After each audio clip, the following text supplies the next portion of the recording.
नमस्कार, बहुत स्वागत आप सभी का। आप देख रहे हैं एबीपी न्यूज और मैं हूं आपके साथ पूजा सचदेवा। केजरीवाल को जमानत मिलेगी या फिर नहीं, इसको लेकर संशय बरकरार है और अगर मिलेगी तो आज मिलेगी या फिर कल, इसको लेकर हर एक अपडेट आप तक पहुंचाएंगे। जेल से बाहर केजरीवाल आज आएंगे या कल?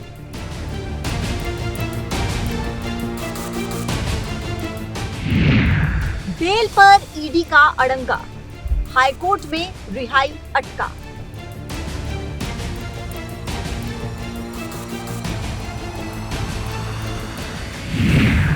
न मटका फोड़ो न अनशन करो, बस इतना करो प्यास बुझा दो।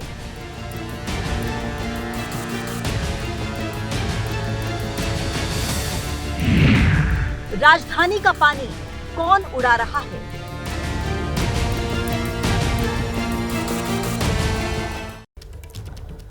और आइए अब वक्त है बड़ी खबरों की डिटेल में पड़ताल करने का। देखिए, वैसे तो दिल्ली सियासत के केंद्र में रहती ही है, लेकिन आज दिल्ली की राजनीति में गर्म हवाएं बह रही हैं। बीते कल ही राउज एवेन्यू कोर्ट से मुख्यमंत्री केजरीवाल को बेल मिली, तो आज उनकी रिहाई पर संकट के बादल मंडराने लगे।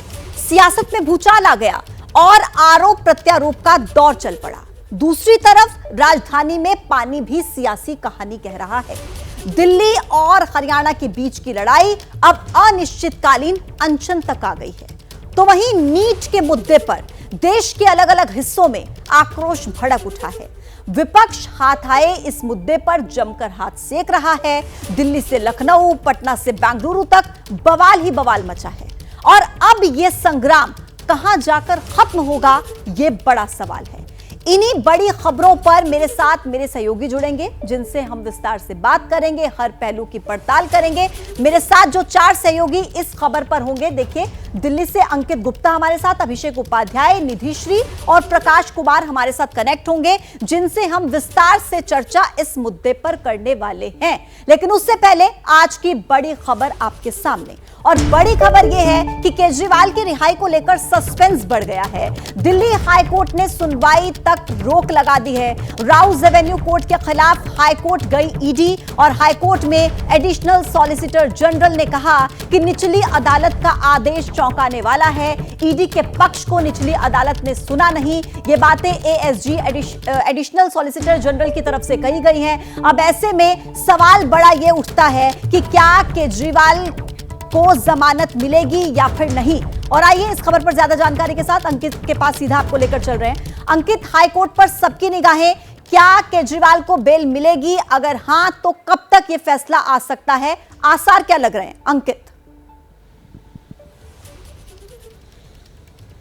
सबसे पहले इस वक्त का अपडेट की बात कर लेता हूं। इस वक्त का अपडेट ये है कि अरविंद केजरीवाल के जो वकील अभिषेक मनु सिंघवी, वो इस वक्त हाईकोर्ट में अपनी दलीलें रख रहे हैं और यही बताने की कोशिश कर रहे हैं कि निचली अदालत का फैसला पूरी तरह सही था, जिसके आधार पर अरविंद केजरीवाल को जमानत मिली थी। लेकिन यहाँ पर अब ये भी देखना जरूरी है कि आज, जबकि अब ये उम्मीद की जा रही थी कि शाम को 4 से 5 बजे तक अरविंद केजरीवाल जमानत पर जेल से रिहा हो सकते हैं, तो ऐसे में अब आज अरविंद केजरीवाल क्या जेल से निकलेंगे या नहीं निकलेंगे, इसका जवाब फिलहाल इस वक्त जो मुझे समझ में आ रहा है वो यही है कि नहीं।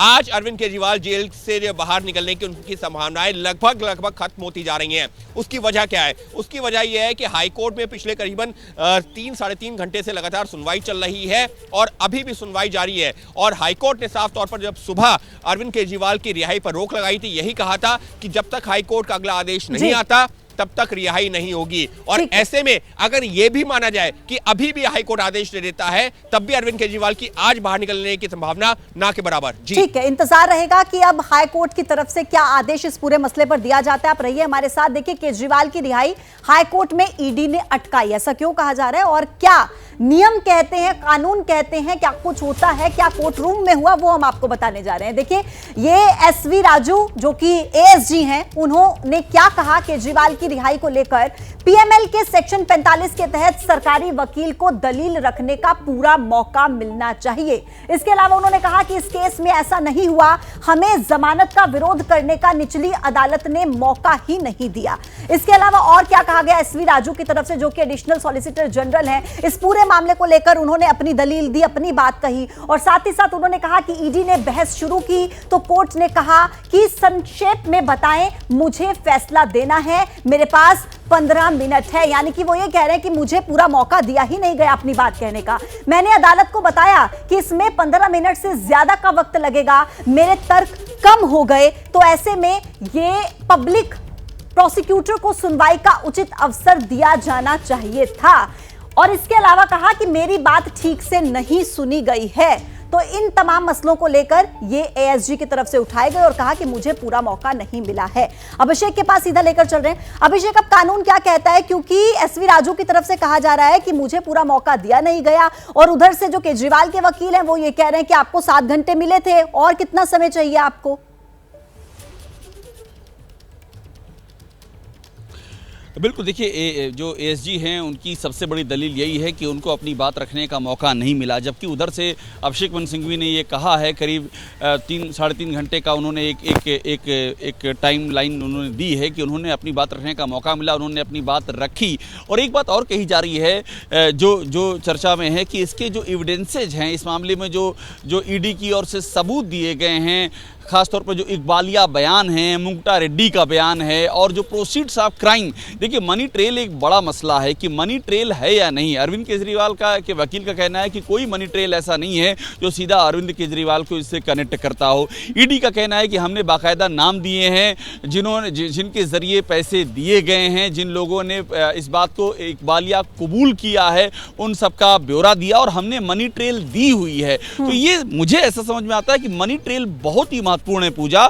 मनी ट्रेल को एस्टैब्लिश करना वो एक बड़ा मसला होगा और साथ में सबूत मिटा सकने की एक जो आशंका है कि केजरीवाल अगर जमानत पर रिहा होते हैं तो सबूत डिस्ट्रॉय कर सकते हैं। ये 2 बड़े मसले होंगे जिस पर कि ये आदेश आने वाले वक्त में मुझे लगता है वो उसका उन्हें निचली अदालत की तरफ से जो है वो बेल दी गई थी। आपके पास मैं वापस आऊंगी। देखिए, इस बीच एक जो बड़ी खबर आ रही है वो ये है कि केजरीवाल का ईडी से 2 टूक सवाल, जमानत रद्द करवाने की ऐसी भी क्या जल्दी, छुट्टियों में भी ईडी जमानत रोकने के लिए आ गई। केजरीवाल के वकील की हाई कोर्ट में ये दलील, ईडी की मौखिक टिप्पणियां सही नहीं हैं। तो देखिए, ये 2 टूक सवाल ईडी से पूछे गए कि आखिर ऐसी क्या जल्दी थी, छुट्टियों में भी ईडी जमानत रोकने के लिए आ गई। आपको ध्यान रहे कि राउज एवेन्यू कोर्ट ने बीते कल ही जमानत दी थी। अब ऐसे में हाई कोर्ट के पास ईडी की टीम गई और इसको लेकर के अपनी बात रखी गई।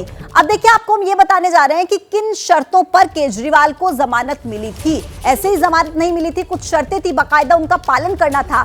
बिना कोर्ट की इजाजत के देश नहीं छोड़ सकते हैं केजरीवाल, पहली शर्त। दूसरी शर्त, 1 लाख रुपए का बेल बॉन्ड उनको भरना होगा।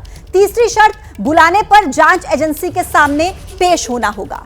चौथी शर्त, सबूतों के साथ छेड़छाड़ नहीं कर सकते हैं। 5वीं शर्त, किसी भी गवाह से संपर्क नहीं करेंगे केजरीवाल। 6ठी शर्त, केस से जुड़ी किसी भी फाइल से छेड़छाड़ नहीं कर सकते हैं। ये तमाम शर्तें जिनके बिना पर ही बेल दी गई थी। अंकित, तमाम शर्तें केजरीवाल के लिए लागू की गई थी कि इन शर्तों का पालन आपको करना है और उसी के बाद ही आपको बेल मिल सकती है। लेकिन उसके बावजूद ईडी की टीम हाईकोर्ट जाती है और सवाल ये उठते हैं कि छुट्टियों में भी इतनी क्यों जल्दबाजी थी ईडी की टीम को। ये सवाल जो है वो केजरीवाल के वकील की तरफ से खड़े किए जा रहे हैं। देखिए, आम आदमी पार्टी के नेता हो या अरविंद केजरीवाल के वकील हो, सवाल अलग अलग जरूर खड़े कर रहे हैं, लेकिन जो वकील सवाल खड़े कर रहे हैं उनको भी पता है कि कानून क्या कहता है। जब भी ऐसा कोई मामला आता है तो कानून का ये हिसाब से ही कार्रवाई आगे बढ़ती है। और क्योंकि इस मामले में जो ईडी के वकील थे उन्होंने कल जब आदेश आया था तब भी ये कहा था निचली अदालत से कि आदेश पारित करने के साथ ही में ये कह दिया जाए कि 48 घंटे तक अभी अरविंद केजरीवाल जेल से बाहर नहीं निकलेंगे, क्योंकि हम जो है इस आदेश को हाईकोर्ट में चुनौती देने जा रहे हैं। लेकिन निचली अदालत ने तो माना नहीं था। तो ऐसे ऐसे में आज सुबह जैसे ही सुनवाई शुरू हुई, ईडी के वकील ने हाईकोर्ट का दरवाजा खटखटाया और यही कहा कि यह एक ऐसा आदेश आया है और अरविंद केजरीवाल की रिहाई पर रोक लगाई जाए, क्योंकि अभी आदेश की कॉपी मिलना बाकी है और इसको हम चैलेंज कर रहे हैं। ऐसे में जब तक हम चैलेंज करते हैं, अरविंद केजरीवाल अगर बाहर निकल आते हैं तो इस याचिका का कोई मतलब नहीं रह जाएगा। तो हाईकोर्ट ने जो सुबह सुनवाई हुई है, जिसको कहा गया कि मेंशन किया है केस को, उसको सुनते हुए इनकी रिहाई पर रोक लगा दी। तो देखिए, ये जो कानूनी दलीलें और राजनीतिक दलीलें कुछ भी दी जाएं, लेकिन जो भी अभी तक हुआ है वो कानून की प्रक्रिया के तहत ही हो रहा है। जी ठीक अंकित, मैं वापस से आपके पास लौटूंगी, लेकिन देखिए ईडी के हाईकोर्ट पहुंचने पर सुनीता केजरीवाल भड़क उठी हैं। केजरीवाल की पत्नी के भी ईडी से सवाल, ऑर्डर अपलोड होने से पहले ईडी का एक्शन क्यों? ऐसा लग रहा है कि केजरीवाल मोस्ट वांटेड हैं, ऐसी तानाशाही चल रही है। यह बयान सुनीता केजरीवाल की तरफ से दिया गया। अभी कल ही आपके मुख्यमंत्री को बेल मिली, अभी सुबह ऑर्डर अपलोड होना था, ऑर्डर अपलोड नहीं हुआ और ईडी हाई कोर्ट पहुंच गई ऑर्डर को स्टे करवाने के लिए। ये तो ऐसे हो गया Arvind Kejriwal is the most wanted terrorist of India.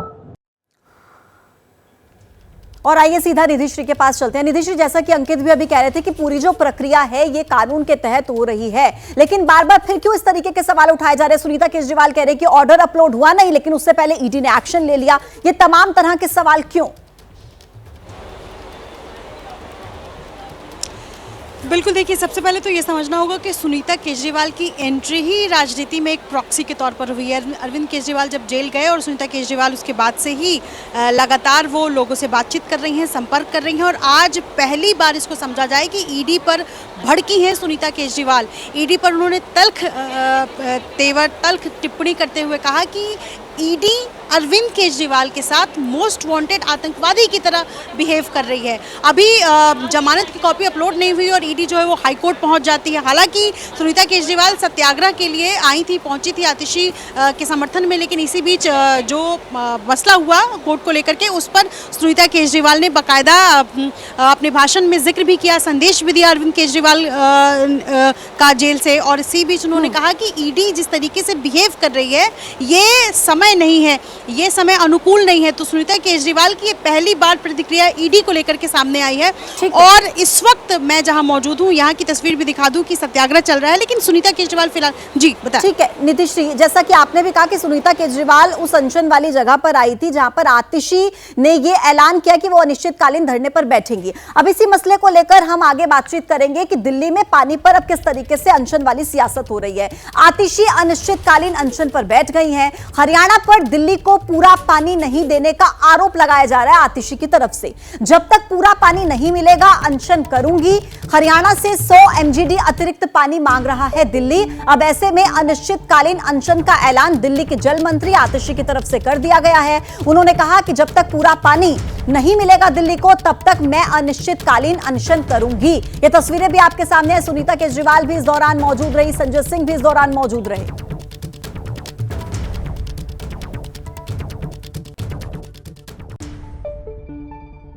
100 एमजीडी पानी रोकती है तो दिल्ली के 28 लाख से ज्यादा लोगों का पानी रुक जाता। और जब तक दिल्ली वालों को उनके हक का पानी नहीं मिलता, ये अनिश्चितकालीन अनशन चलता रहेगा। नीतिश्री, आंदोलन से शुरू हुई पार्टी आज फिर एक बार अनशन के रास्ते पर सीधे कहते हुए यही एकमात्र रास्ता बचा है। लेकिन क्या इससे दिल्ली वालों को पानी मिलेगा? क्या वहां की तस्वीरें हैं? दिखाइए और कोशिश कीजिए अगर आप किसी से बात कर पाए वहां पर तो। बिल्कुल, देखिए, सबसे पहले तो मैं आपको तस्वीर दिखा दूं। 12 बजे के आसपास यहां पर पहुंची हैं आतिशी और इसके साथ साथ सुनीता केजरीवाल, संजय सिंह पहुंचते हैं, सौरभ भारद्वाज पहुंचते हैं। और इस वक्त आपको मंच पर कोई भी बड़ा चेहरा नज़र नहीं आ रहा होगा दिल्ली सरकार का। और ये पिछले 4 घंटे से ऐसी ही तस्वीर नज़र आ रही है। ये आपके सामने तस्वीर है। कुछ नेता, समर्थक, कार्यकर्ता ज़रूर पहुंचे हुए हैं। और रीना गुप्ता नज़र आएंगी, स्पोक्स पर्सन हैं। इनसे ज़रा मैं बातचीत करूंगी कि ये क्या कहती हैं। अनशन की शुरुआत आज है, पहला दिन है और ऐसे में आतिशी मंच पर नहीं है। कहा उन्होंने मंच से कहा कि 5 बजे वो पहुंचेंगे और बड़े नेता यहाँ पर पहुंचेंगे। क्या कहेंगे रीना, आप मंच पर हैं, अनशन का आज पहला दिन, लेकिन इस वक्त कोई नज़र क्यों? सारे लोग हैं, कुछ लोग अंदर बैठे हैं, कुछ लोग स्टेज पे बैठे हुए हैं। देखिए, मैं यही कहना चाहूँगी कि भारतीय जनता पार्टी को अपनी ये निचले स्तर की राजनीति छोड़ देनी चाहिए।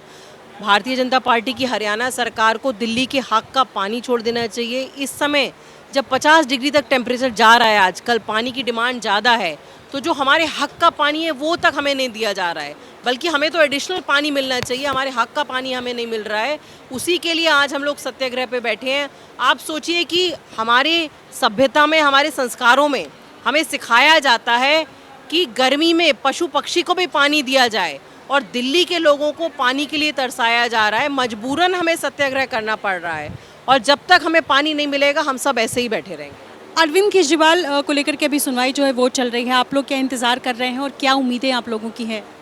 कल का जो ऑर्डर था बहुत स्ट्रॉन्ग ऑर्डर है, और पीएमएलए के केस में सेक्शन 45 में बेल मिलने का मतलब है कि मुझे प्राइमा फेसी कोई केस ही नहीं। आतिशी के अनशन को लेकर बीजेपी का हमला। मनोज तिवारी ने कहा दिल्ली में बहुत पानी है, बारिश होगी और दिल्ली में पानी भर जाएगा। पानी बेचने और पहुंचाने वाले दोषी हैं, टैंकर माफिया पर लगाम लगाएं, सब कुछ ठीक होगा। ये बयान मनोज तिवारी की तरफ से। तो फिर वो जल बोर्ड हमारे हवाले कर दे, आज से वो सरेंडर कर दें कि जल बोर्ड आप लीजिए। और पीछे हमारे प्रदेश अध्यक्ष ने भी ये बात कही कि ये व्यवस्था को 15 दिन के अंदर सुचारू रूप से किया जा सकता है। अब देखिए, ऐसे में बड़ा सवाल ये कि आखिर दिल्ली का पानी कौन उड़ा रहा है। तमाम तरह के आरोप लगाए जा रहे हैं, लेकिन इस बीच आप जरा डेटा देख लीजिए। दिल्ली की आबादी है 2 करोड़ से ज्यादा, और पानी कितना है वहां पर? 1050 MGD। अब देखिए, हरियाणा की जो आबादी है वो करीब 3 करोड़ है, और वहां पर कितना पानी दिया जाता है? 6050 MGD।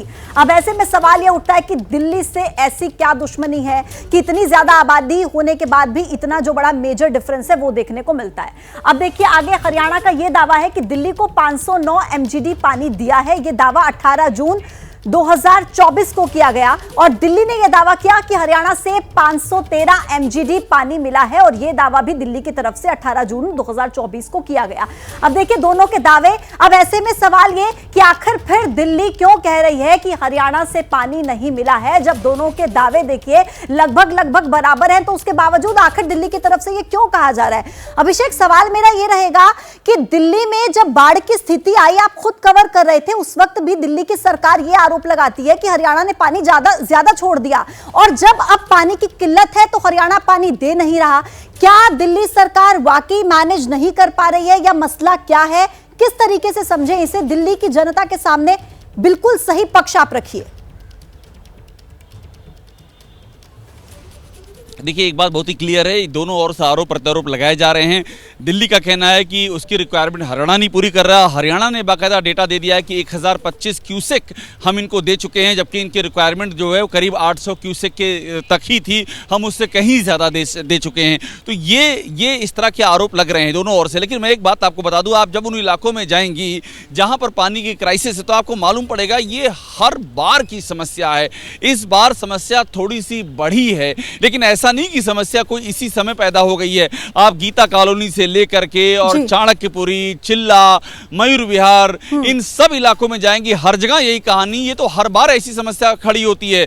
नया ये है कि समस्या बढ़ी है, और समस्या बढ़ने की सीधी सी वजह ये कि कंटिजेंसी की तैयारियां जो होती हैं वो तैयारियां पूरी तरह से नहीं हुई हैं। ठीक है अभिषेक, मैं वापस से आपके पास आ रही हूं। देखिए, अब दिल्ली के आरोपों से हरियाणा इनकार कर रहा है। दिल्ली को ज्यादा पानी दे रहा है हरियाणा। अपर यमुना रिवर बोर्ड का डेटा जारी किया गया, 1 मई से 20 जून का पूरा डेटा साझा किया। हर दिन 929 क्यूसेक से ज्यादा पानी दिया गया। अब देखिए, ये इनकार सीधे तौर पर हरियाणा की तरफ से कि हम तो दिल्ली को ज्यादा पानी दे रहे हैं। दिल्ली के आरोपों से हरियाणा साफ इनकार कर रहा है। नीट विवाद थमने का नाम नहीं ले रहा। देश भर में कांग्रेस का आज जोरदार प्रदर्शन। छात्रों के लिए सड़क पर कांग्रेस कार्यकर्ता। नीट परीक्षा दोबारा से कराने की मांग की। देश के अलग अलग राज्यों में कांग्रेस की तरफ से विरोध प्रदर्शन दाखिल किया गया, जहां कांग्रेस की तरफ से रीनीट की मांग की गई, दोबारा से नीट परीक्षा कराने की मांग की गई। देश भर के अलग अलग राज्यों में कांग्रेस छात्रों के लिए सड़क पर उतरी और प्रदर्शन किया गया।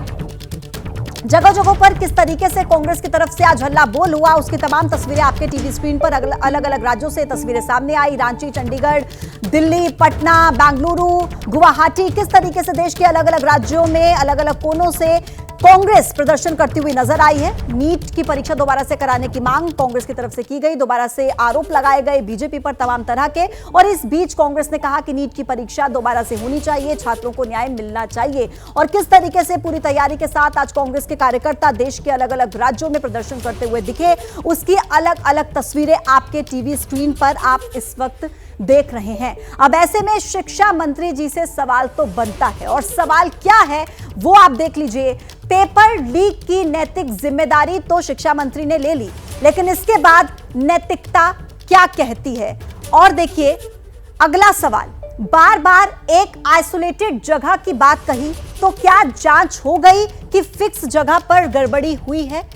आगे देखिए, उच्च स्तरीय समिति का गठन तो कर दिया, तो क्या अब 24 लाख भविष्य से इंसाफ हो जाएगा? अगला सवाल, सरकार किसी भी गुनहगार को छोड़ेगी नहीं, तो जरा बताइए कि यूजीसी नेट पेपर लीक के गुनहगार पर क्या एक्शन लिया? जीरो एरर एग्जाम कराना ही प्राथमिकता, तो फिर सिर्फ 1563 बच्चों का ही री एग्जाम क्यों हुआ? अगला सवाल, बार बार गांव गरीब बच्चों का भी जिक्र, तो क्या पेपर लीक के सबूत के बाद उनके साथ इंसाफ हो जाएगा? अगला सवाल, बिहार की पटना की पुलिस के काम की सराहना की, तो पेपर लीक हुआ है ना, फिर पेपर रद्द क्यों नहीं? अगला सवाल देखिए आप, बिहार में एक दिन पहले आरोपियों को हूबहू पेपर मिला, तो असर देश भर के अभ्यर्थियों पर पड़ेगा, इसमें संदेह है क्या? तो ये तमाम तरह के सवाल हैं जो शिक्षा मंत्री से इस वक्त पूछे जा रहे हैं। और ये सवाल तो अभिषेक आपके पास आऊंगी मैं, बनते हैं ना शिक्षा मंत्री से, क्योंकि पहले वो खुद कहते हैं कि छोटी मोटी गड़बड़ी हुई है, पेपर लीक नहीं हुआ। उसके बाद जब इस तरीके से मामला खुलता है तो वो एक्सेप्ट करते हैं कि हाँ गड़बड़ियां हुई हैं, मामले की जांच होगी। अब ऐसे में किस तरीके से इन 24 लाख स्टूडेंट्स के साथ इंसाफ करेंगे देश के शिक्षा मंत्री? बिल्कुल, देखिए शिक्षा मंत्री के सामने सबसे बड़ा चैलेंज ये है कि बिना किसी जांच पड़ताल के उन्होंने जो क्लीन चिट शुरू में दी थी कि ऐसा कुछ भी नहीं हुआ है, ये सारा मसला ही वहीं से शुरू हुआ है, और वो भी पद की जिम्मेदारी संभालने के तुरंत बाद उन्होंने ये किया। देखिए सबसे बड़ी समस्या है कि जो विश्वास खत्म हुआ है, जो कॉन्फिडेंस हिल गया है विद्यार्थियों का, उसको रिस्टोर कैसे किया जाए। और जब शिक्षा मंत्री शुरुआत में बिना किसी जाँच पड़ताल के कह देते हैं कि ऐसा कुछ नहीं हुआ है, तो ये जो भरोसा है ये और भी ज्यादा चोटिल होता है, आहत होता है, और समस्या यहीं से शुरू होती है। दूसरी बात, जिस तरह से सबूत सामने आए हैं, बिहार में लगातार एबीपी न्यूज दिखा रहा है, कबूलनामे दिखा रहा है, उसमें पूरी ट्रेल है, मॉडस ऑपरेंडी है। यहाँ मैं एनटीए के दफ्तर पे खड़ा हूँ, यहाँ पर जो इकोनॉमिक ऑफेंस यूनिट की टीम है वो दिल्ली आई हुई है सबूत लेकर के, गोधरा से रिपोर्ट आ रही है, सरकारें आपकी हैं, गुजरात में आपकी सरकार है, बिहार में आपकी सरकार है, सारे सबूत आपके सामने हैं, उसके बावजूद अब तक क्या एक्शन आपने लिए? ये बड़ा सवाल खड़ा हो रहा है प्रकाश। केवल 1563 बच्चों का दोबारा से एग्जाम करा देना, वो भी केवल उन बच्चों का जिनको ग्रेस मार्क्स मिले, क्या ये देश के भविष्य के साथ इंसाफ है? सब कुछ सामने है, जब आपके सबूत आपके सामने, गिरफ्तारियां हो चुकी है, कबूलनामे हो चुके हैं। प्रकाश, पूजा, सवाल ये नहीं है कि ग्रेस मार्क्स दिए गए थे उसमें गड़बड़ी हुई, या सेंटर्स एक जगह से दूसरे जगह 1000 किलोमीटर पर दिए गए थे, वो नहीं है। पर्चा लीक का मामला नहीं है, बल्कि मामला ये है कि एनटीए जो परीक्षा ले रही है और नीट एग्ज़ाम्स जो लिए हैं वो कितना क्लीन है। इस पर सवाल अब इसलिए उठ रहे हैं क्योंकि ये मामला चोरी पकड़ी गई है। इसके पहले भी कई बार विवाद हुए थे, लेकिन नीट को लेकर के जो सबूत आए हैं, जो साक्ष्य आए हैं, जो मनी ट्रेल दिख रहा है, जो लोग इसमें शामिल हैं, उनका न सिर्फ बिहार, उत्तर प्रदेश, झारखंड, हरियाणा, गुजरात, इन सारे देश के अलग अलग राज्यों में जो जाल दिख रहा है, जो माफिया का नेटवर्क है, वो किसी न किसी प्रश्न पत्र से लीक करते रहे हैं, और वो नेटवर्क जो है यहाँ आकर के बिहार में साफ दिख रहा है। हाँ। ये तो वो है जो दिख रहा है, जो पकड़े गए। कई ऐसे लोग भी हैं जो अभी भी पर्दे के पीछे छिपे हुए हैं, उनको नकेल कसने की क्या तैयारी है? ये तो वो मामला है जो बिल्कुल सामने आ गया, साफ तौर पर दिख रहा है। ऐसे पता नहीं ये नेक्सस कहां तक फैला हुआ है। प्रकाश, में फिर से आपके पास लौट रही हूं। देखिए, नीट पेपर लीक में बिहार से एक और बड़ा अपडेट हमारे पास है। एबीपी न्यूज के पास आरोपी का कबूलनामा है। परीक्षा से एक दिन पहले प्रश्न पत्र दिया गया, आयुष को उत्तर रटवाया गया, 40 लाख रुपए में डील की बात भी मानी। गिरफ्तार आयुष के पिता अखिलेश ने खुद ये बात कबूली है, और और एबीपी न्यूज के पास ये पूरा कबूलनामा है जिसमें ये माना गया कि परीक्षा से एक दिन पहले यानी कि 5 मई को परीक्षा थी और 4 मई को पूरा प्रश्न पत्र दिया गया, उत्तर रटवाए गए, 40 लाख रुपए में ये डील हुई थी। ये पूरा देखिए प्रश्न पत्र आपके सामने है, ये पूरा मसला एकदम खुलकर सामने है क्योंकि ये खुद कबूल किया है अभ्यर्थी आयुष के पिता अखिलेश ने। और अब देखिए आप, ये जो नीट पेपर लीक का जो मसला है इससे जुड़ा केवल एक कैरेक्टर नहीं है, कई कैरेक्टर्स हैं। और कौन कौन से वो कैरेक्टर्स हैं, कौन कौन से वो चेहरे हैं, नाम है देखिए। प्रीतम जो कि तेजस्वी यादव का पीएस है, उसका नाम इसमें सामने आ रहा है। सिकंदर जो कि इस पूरे नेक्सस का, इस पूरे खेल का मास्टरमाइंड बताया जा रहा है।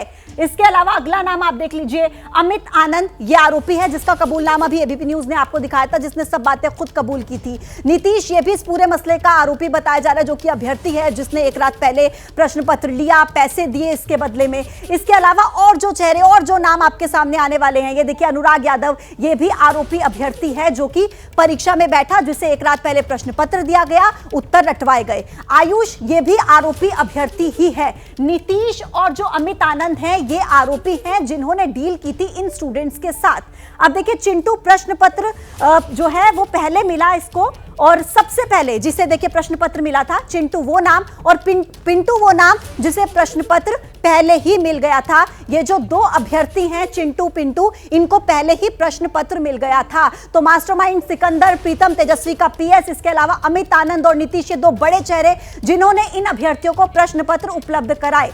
अब देखिए ये जो संजीव मुखिया है, इस नाम पर आप गौर कीजिएगा, ये इस पूरे मामले का मास्टरमाइंड भी है, लेकिन अभी भी पुलिस की गिरफ्त से बाहर है, अभी तक ये फरार है। तो इतने चेहरे इस पूरे मामले में अब तक सामने आ चुके हैं, लेकिन जो बड़ा मास्टरमाइंड वो पुलिस के हाथ से अब तक बचा हुआ है, टीम से अभी तक बचा हुआ है। तो सवाल तो लाजमी है ना उठेंगे कि प्रकाश, जब ये चेहरा सामने आएगा जिसे मास्टरमाइंड कहा जा रहा है, तो पता लगेगा ना कि ये मामला कितना गहरा है। ये इतना साफ है नहीं जितना साफ दिख रहा है।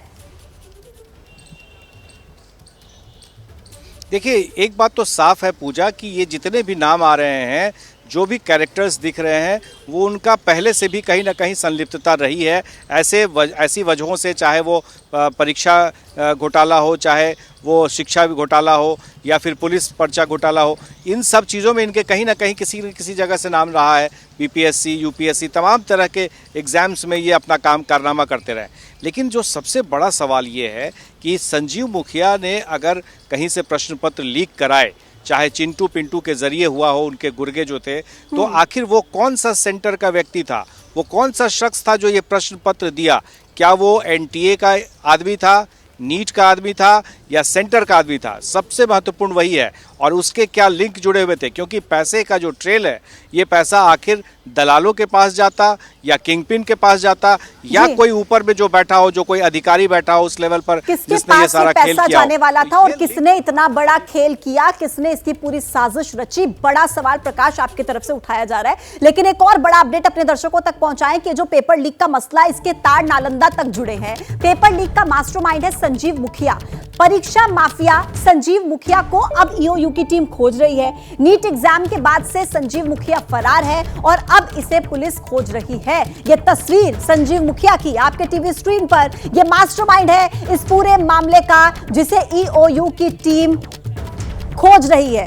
और हमारे संवाददाता शशांक इस वक्त नालंदा में ही मौजूद है, जो आपको बताएंगे कि आखिर ये संजीव मुखिया कौन है। शशांक, और पहले भी क्या इस तरीके की परीक्षा माफियाओं में ये संलिप्तता इसकी देखी गई है? पहले भी इस तरीके के काम कराता रहा है, और क्यों अभी तक टीम इसे नहीं खोज पाई है? देखिए, एबीपी न्यूज़ अभी नालंदा के नगर नौसा में बलवा गांव में संजीव मुखिया के घर के ठीक बाहर हम मौजूद हैं। देखिए, यही संजीव मुखिया का पैतृक आवास है, वो फरार है। नीट पेपर लीक का मास्टरमाइंड वो भी है, ये दावा किया जा रहा है। और इस मामले में 13 आरोपी जो गिरफ्तार हुए हैं, उसमें से कई का कनेक्शन उससे है। पुलिस को इस बात का शक है, पुलिस उसको रोज ढूंढ रही है, लेकिन वो फरार चल रहा है। वो पहले भी कई प्रतियोगिता परीक्षा का पेपर लीक करा चुका है और जेल भी जा चुका है। अभी वो जेल से बाहर था, लेकिन जैसे ही नीट की परीक्षा हुई उसके बाद वो एकदम से फरार हो गया है। और आपको बता दूं, ये सॉल्वर गैंग का सदस्य रहा है। पुराना खिलाड़ी है, बड़ा परीक्षा माफिया है, और इसका बेटा जो है वो डॉक्टर है, उसका नाम डॉक्टर शिव है, वो भी जेल में है, और जो शिक्षक भर्ती परीक्षा हुई थी उसके पेपर लीक मामले में आरोप में वो जेल में बंद है। तो हम संजीव मुखिया के गांव में उनके पैतृक आवास के बाहर खड़े हैं, और संजीव मुखिया कहाँ है ये भी हम भी खोजने की कोशिश कर रहे हैं। अभी गांव में पुलिस की टीम भी पहुंची थी, हर दिन इस गांव में पुलिस आ रही है, लेकिन संजीव मुखिया का अभी कुछ भी अता पता जो है वो नहीं चल पा रहा है। बिल्कुल और शशांक, आपको बता दूं उसकी पत्नी जो है यहाँ की मुखिया रही हैं, और 2020 में उनकी पत्नी जो है लोजपा, जो चिराग की पार्टी है, उससे लोकसभा विधानसभा चुनाव भी लड़ी थी 2020 अच्छा शशांक, ये बताइए कि जो चिंटू पिंटू का नाम आ रहा है, ये भी बताया जा रहा है कि संजीव मुखिया के करीबी हैं, क्या उनके बारे में कुछ पता चला? वो दोनों कहां पर हैं?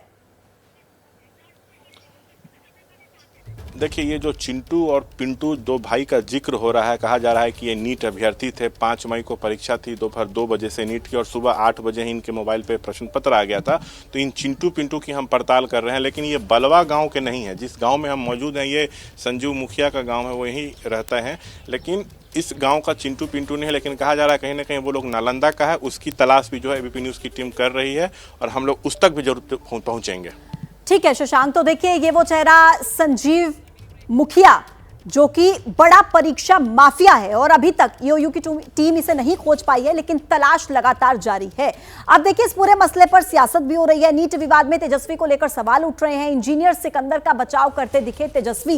किंगपिन अमित आनंद नीतीश कुमार हैं, ये तेजस्वी ने कहा। पीएस से जब पूछताछ करनी है कर ले, जिसे गिरफ्तार करना है उसे गिरफ्तार करे, तेजस्वी यादव का ये बयान। अब ऐसे में सवाल उठ रहे हैं तेजस्वी यादव को लेकर, क्योंकि वो सिकंदर का बचाव करते हुए नजर आए।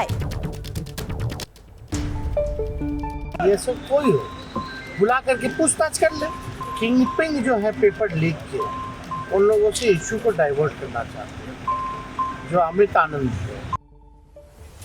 अब देखिए आप ये जो बयान तेजस्वी यादव का सुन रहे थे, ये इसका इंतजार कब से था अंकित? ये कहा जा रहा था कि तेजस्वी यादव क्यों चुप हैं, और जब उन्होंने मौन तोड़ा तो सवाल और उठने लगे, क्योंकि वो कह रहे हैं कि मसले के जो किंगपिन है वो तो अमित आनंद और नीतीश कुमार हैं, सिकंदर का जिक्र उन्होंने किया नहीं। तो क्या तेजस्वी यादव सिकंदर का बचाव कर रहे हैं? देखिए, अभी ये कह देना कि सिकंदर का बचाव कर रहे हैं या नहीं कर रहे हैं, थोड़ी जल्दबाजी होगी। लेकिन हाँ, जिस तरीके से जो आरोप प्रत्यारोप का दौर जिस तरह से चल रहा है, वो देखना दिलचस्प होगा कि विजय सिन्हा आते हैं, वो तेजस्वी यादव और उनके पीए का नाम ले लेते हैं, तेजस्वी यादव आते हैं, वो 2 लोगों का नाम ले लेते हैं, और ये बताते हैं कि अगर आपके पास सबूत है तो आप कार्रवाई क्यों नहीं करते। तेजस्वी यादव की पार्टी के तमाम नेता सामने आते हैं, वो ये कहते हैं कि सरकार नीतीश कुमार की बिहार के मुख्यमंत्री हैं, केंद्र में जो बीजेपी की सरकार है, एनडीए की सरकार है, तो फिर अगर उनके पास सबूत है तो कार्रवाई क्यों नहीं करते। तो देखिए, आरोप प्रत्यारोप का दौर तो जरूर चल रहा है, लेकिन जो एक अभ्यर्थी है, जो 24 लाख अभ्यर्थी थे जिन्होंने जो है एग्जामिनेशन दिया था, वो तो उनको इस जवाब से सवाल आरोप प्रत्यारोप से मतलब नहीं है। उनको जवाब चाहिए कि उनके भविष्य मतलब का क्या होगा, और आज की तारीख में अभी तक उनको वो जवाब नहीं मिला है। जी बिल्कुल अंकित, और इसी बीच खबर यह भी है कि तेजस्वी के पीएस प्रीतम से अब पूछताछ होगी। आर्थिक अपराध शाखा पूछताछ करेगी। डिप्टी सीएम विजय सिन्हा ने जानकारी दी है। प्रीतम के कहने पर आरोपी के लिए कमरा बुक हुआ। अब ऐसे में प्रीतम से पूछताछ करेगी टीम। तेजस्वी के पीएस हैं प्रीतम, अब उनसे पूछताछ होगी। उम्मीद है कि जब प्रीतम से पूछताछ होगी तो मामला और खुलकर सामने आ सकता है। प्रकाश, प्रीतम का जो ये कनेक्ट बताया जा रहा है कि गेस्ट हाउस में कमरा बुक किया था सिकंदर के लिए, आरोपियों के लिए, ये तमाम तरह की जो बातें सामने आ रही हैं, पूछताछ के बाद क्या उम्मीद की जाए कि इस मसले से पर्दा उठेगा, कुछ और चेहरे, कुछ और नाम सामने आएंगे, और खासतौर पर जो मंत्री कनेक्शन कहा जा रहा है वो क्लियर होगा? पूजा, ये इसको थोड़ा समझना होगा दर्शकों को भी कि 2 मसला चल रहा है। एक तरफ प्रश्न पत्र लीक करने का, जिसमें माफिया, गैंग, गिरोह सब शामिल है, सॉल्वर गैंग है, और संजीव मुखिया से लेके पिंटू चिंटू तक शामिल है। लेकिन दूसरा पक्ष ये है कि इनको संरक्षण कौन दे रहा था, इनको मदद कहाँ से मिल रही थी, इनकी सहायता कौन कर रहा था। तो वो पक्ष में राजनीतिक पक्ष आ जाता है, और वो है तेजस्वी यादव के पीएस प्रीतम कुमार, जिन्होंने मदद की सिकंदर यादवंदी की। जो यादवेंदु जो है वो यादवेंदु करीबी है प्रीतम कुमार के, खासम खास हैं। तो जाहिर है कि ये मसला राजनीतिक भी हो रहा है, और दूसरी तरफ ये साठगांठ और संरक्षण का मामला बन रहा है। तो ऐसे में ये देखना होगा कि क्या प्रीतम से पूछताछ होगी। बिल्कुल, और कहा जा रहा है कि प्रीतम से अब टीम पूछताछ करेगी, लेकिन इस बीच कांग्रेस ने फिर से एक बार शिक्षा मंत्री का इस्तीफा मांग लिया है। चोरी पकड़ी गई तो नैतिक जिम्मेदारी की बात कह दी। नैतिक जिम्मेदारी लेकर क्या इस्तीफा दें, ये जो बात है ये कही जा रही है और सवाल उठाए जा रहे हैं। कांग्रेस एक बार फिर से शिक्षा मंत्री के इस्तीफे की बात कर रही है। अभिषेक, जिस तरीके से जैसे ही शिक्षा मंत्री ने कमान संभाली, नीट के मामले को लेकर के ये तमाम बातें सामने आती हैं, फिर उनकी तरफ से क्लीन चिट दे दी जाती है, बातें कही जाती है, विपक्ष लगातार सवाल उठा रहा है कि शिक्षा मंत्री को नैतिकता के आधार पर अब तो इस्तीफा दे देना चाहिए। देखिए, कांग्रेस को निस्संदेह इसमें बड़ा मुद्दा हाथ लगा है और ऐसे मुद्दे का इंतजार इस सरकार के शपथ ग्रहण के बाद से कांग्रेस कर रही थी। वो मुद्दा हाथ लग गया है और बड़ी बात यह है कि देखिए एक एग्जाम सरकार को रद्द करना पड़ा, यूजीसी नेट का। अभिषेक, रोक रही हूं आपको। एक बहुत बड़ी खबर, अरविंद केजरीवाल आज रिहा नहीं होंगे। ये बड़ी जानकारी एबीपी न्यूज पर दर्शकों को। अरविंद केजरीवाल आज रिहा नहीं होंगे, ये क्लियर हो चुका है। सवाल उठ रहा था कि अरविंद केजरीवाल की रिहाई आज होगी या नहीं, और अंकित, जैसा आप कह रहे थे कि मुमकिन नहीं लग रहा कि आज वो रिहा होंगे, ठीक वैसा ही हुआ। अरविंद केजरीवाल आज रिहा नहीं होंगे। क्या अपडेट आपके पास, अंकित? जी बिल्कुल, इस वक्त के लिए बहुत बड़ी खबर है कि पिछले करीबन जो है 2.5 से 3 घंटे की सुनवाई के बाद में हाईकोर्ट ने कहा है कि उसने दोनों पक्षों को सुन लिया है, ईडी को सुन लिया है, केजरीवाल के वकीलों को सुन लिया है। लेकिन अभी इस मामले पर फैसला आने में, क्योंकि लंबी बहस हुई है, लिहाजा आदेश लिखवाने में 2 से 3 दिन का वक्त लगेगा। 2 से 3 दिन बाद आदेश आएगा और तब तक निचली अदालत के आदेश पर लगेगी रोक, यानी कि अरविंद केजरीवाल को जो जमानत मिली थी उनकी रिहाई पर जो रोक लगी थी वो जारी रहेगी। इसका मतलब यह है कि अरविंद केजरीवाल अगली, जब तक हाईकोर्ट का आदेश नहीं आता, सोमवार को आए, मंगलवार को आए, जब भी आए, तब तक उनकी रिहाई नहीं होगी। और इस वक्त दिल्ली हाईकोर्ट से जो बड़ी खबर आई है, निश्चित तौर पर अरविंद केजरीवाल और उनकी पार्टी के नेताओं और उनके जो तमाम जो सहयोगी हैं, उनके लिए एक बड़े झटके के तौर पर देखी जा सकती है। जी, लेकिन अंकित, अभी फिलहाल तो मुझे लग रहा है कि उम्मीद तो जरूर होगी आम आदमी पार्टी में, क्योंकि अभी इसको लेकर के रोक लगाई गई, अभी फैसला सुनाया नहीं गया। 2 या 3 दिन में हो सकता है अभी उनके लिए उम्मीद हो कि हाईकोर्ट जब फैसला सुनाए, हो सकता है कि उनके पक्ष में हो। बिल्कुल पूजा, अभी इसी वजह से हम कह रहे हैं कि सोमवार मंगलवार तक का इंतजार करना होगा। लेकिन उम्मीद क्या की जा रही थी, सुबह से जो तैयारी इस बात को लेकर के थी कि शाम को 4 से 5 बजे के आसपास अरविंद केजरीवाल जेल की सलाखों से बाहर निकलेंगे। खुद उनकी पत्नी सुनीता केजरीवाल तिहाड़ जेल पर जाएंगी उनको रिसीव करने के लिए, और पार्टी मुख्यालय में तैयारियां हो रही थी। लेकिन इसका मतलब यह हुआ, हाईकोर्ट ने जो अभी कहा है कि 2 से 3 दिन आदेश को लिखवाने में लगेंगे और फिर प्रोनाउंस किया जाएगा। ऐसे में उम्मीद यह की जा रही है कि सोमवार या मंगलवार को यह आदेश आएगा। इसका मतलब यह है कि अरविंद केजरीवाल कम से कम जब तक हाईकोर्ट का आदेश नहीं आता, अंतरिम आदेश वो भी, तब तक जेल की सलाखों के पीछे रहेंगे। और आज तो उनकी रिहाई अब नहीं हो रही। लेकिन अंकित, आज कोर्ट में क्या क्या हुआ, किस तरीके से दलीलें रखी गई, क्योंकि ईडी इस बात को लेकर काफी ज्यादा साफ नजर आ रही थी। जिस तरीके से ईडी की तरफ से ये बात कही भी जा रही थी कि जमानत नहीं मिलनी चाहिए, तो कोर्ट में आज क्या क्या हुआ, किसकी तरफ से क्या क्या दलीलें रखी गई? इस सब के बीच में पहले एक अपडेट दे देता हूं। अपडेट ये दे देता हूं कि कोर्ट ने दोनों पक्षों के वकीलों से कहा है कि अगर उनको कोई और भी तथ्य रखने हैं तो वो सोमवार तक लिखित तौर पर दे सकते हैं। पूजा, इसका क्या मतलब हुआ? इसका मतलब ये भी हो गया है कि सोमवार को भी अरविंद केजरीवाल की रिहाई को लेकर के आदेश नहीं आएगा। इसका मतलब यह है कि अब जो है मंगलवार या बुधवार तक का वेट करना होगा अरविंद केजरीवाल और उनके वकीलों को रिहाई के आदेश को लेकर के, जिसको यहां हाईकोर्ट ने स्टे किया है। रही बात दलीलों की, तो ईडी ने साफ तौर पर कहा कि उनके पास में पुख्ता सबूत है और जो ये बताते हैं कि अरविंद केजरीवाल कैसे इस पूरे मामले में संलिप्त हैं, और जब बाकी सह आरोपियों को, जिसमें के कविता का नाम है, बाकी आरोपियों का नाम है, जब उनको जमानत नहीं मिल रही है तो केजरीवाल को क्यों दी जा रही है, निचली अदालत ने स्पष्ट नहीं किया है। हालांकि केजरीवाल के वकील यही कह रहे थे कि निचली अदालत के आदेश पर रोक नहीं लगनी चाहिए, उनको जो बाहर आने दीजिए, वो कोई आतंकी नहीं है। अगर कोर्ट को लगता है कि निचली अदालत का आदेश गलत है तो वो वापस जेल जा सकते हैं। लेकिन कोर्ट ने फिलहाल दोनों पक्षों को सुनने के बाद में फैसला सुरक्षित रखा है। और अगले 2 या 3 दिन तक ये फैसला आ सकता है। सोमवार तक तो ये माना जाए कि हो सकता है, संभवतः ये फैसला ना आए। अंकित, आपका शुक्रिया अपडेट्स हम तक पहुंचाने के लिए। तो बीते कल जो आम आदमी पार्टी के बीच एक उम्मीद जगी थी कि राउज एवेन्यू कोर्ट की तरफ से जमानत अर्जी को मान लिया गया, जमानत दी गई, वहीं अब आम आदमी पार्टी के लिए ये खबर कहीं ना कहीं एक सेटबैक वाली है। उनको हो सकता है उदास कर देने वाली ये खबर, क्योंकि अभी फिलहाल आज के लिए रिहाई अरविंद केजरीवाल को नहीं मिलेगी।